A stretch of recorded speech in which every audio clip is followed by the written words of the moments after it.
I am a municipal infrastructure inspector. I audit city-owned buildings for code compliance, electrical systems, fire suppression, load-bearing assessments, documentation accuracy. 11 years of it. The work is methodical and quiet, mostly paperwork. I have not had a serious anomaly in 11 years. The Delaney Street assignment arrived in my inbox on a Tuesday. Full structural and systems audit. City Hall Annex building. 6 floors above grade. 3 documented basement levels. I reviewed the schematics the night before. Reinforced concrete construction, 1978. 6 elevators serviced. Standard municipal wiring for the era. Everything looked exactly like what it was supposed to be. I parked in the loading bay at 7:14 a.m. The morning was gray, the kind that makes buildings look like they have been there longer than they have. I badged through the service entrance, signed the visitor log in the security vestibule, and rode the main service elevator to the basement. I remember the smell precisely. Cold concrete, copper insulation. Something older, like paper left in a sealed room for years, drying without air to carry the smell away. The basement corridor stretched long under fluorescent lights that hung just below comfortable. Not loud, just present, like a sound designed to make you feel slightly unsettled without understanding why. I have been in hundreds of basements. I noted the smell and moved on. Then I noticed the elevator panel. I had ridden the service elevator down. The panel showed buttons for floors 1 through 6. Then bone, B2, and B3.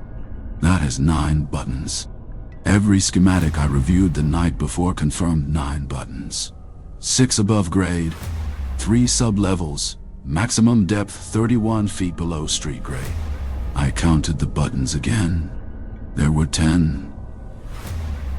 The 10th button was below B3.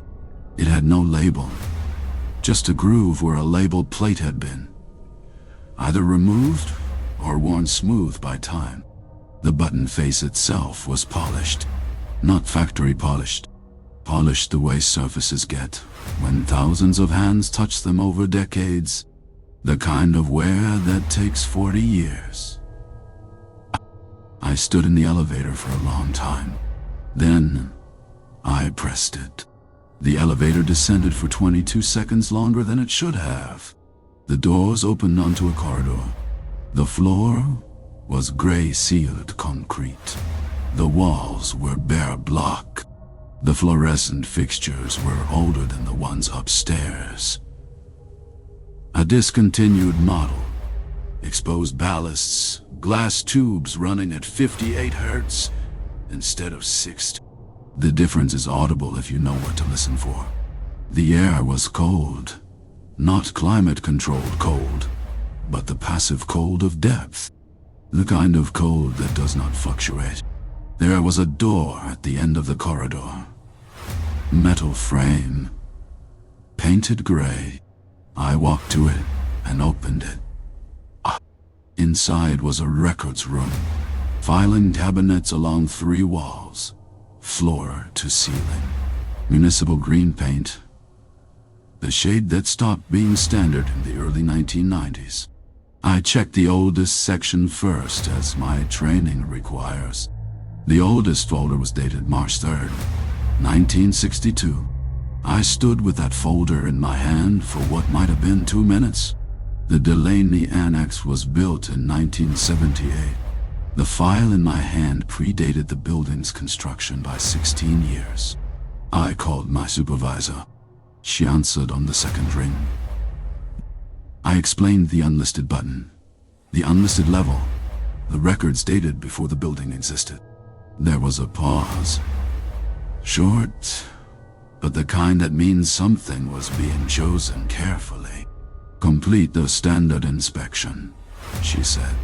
Documentation discrepancies, route to heritage preservation. Do not get behind schedule. I returned to the records room and opened more folders. The personnel files.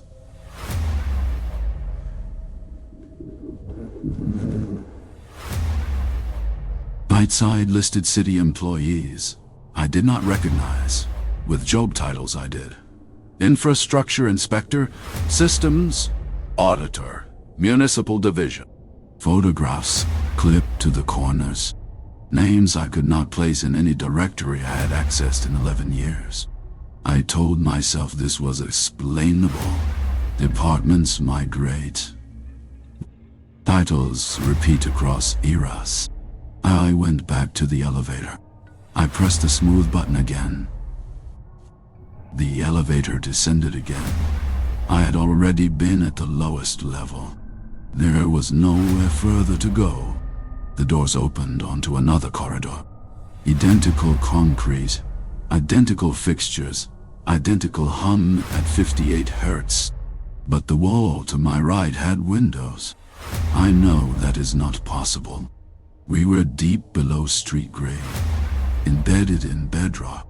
But the windows were there, set into the block. And beyond them was darkness, so complete, it had texture. I walked until I found the second records room. These files were organized by name. Alphabetical. I moved to my letter without deciding to. I found my file without searching for it. My name. My name. My name on the saw. My photograph, clipped to the corner, but not a photograph I had ever had taken. No. The photograph was taken here in this corridor. I could see the same filing cabinet in the background. The image was old. The emulsion was cracked at the edges, the way photographs crack after 40 years of handling by multiple hands. My listed start date was September 9th, 1974. I was born in 1981. Thought he was hearing something. Personally, I think the building did not grow downward. I think whatever is below was always there, and the city built over it. Put structure and documentation and normal life above something that had already claimed its space. The building did not add a sublevel. The sublevel accepted a building. Subscribe if you want to know what was written on the inside cover of my personnel file. The section marked previous assignments, dated before I existed. I took the photograph.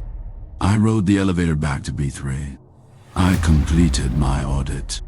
I filed my report with a notation about undocumented sublevels. When the archived copy came back through the system, the notation had been removed. I have the original.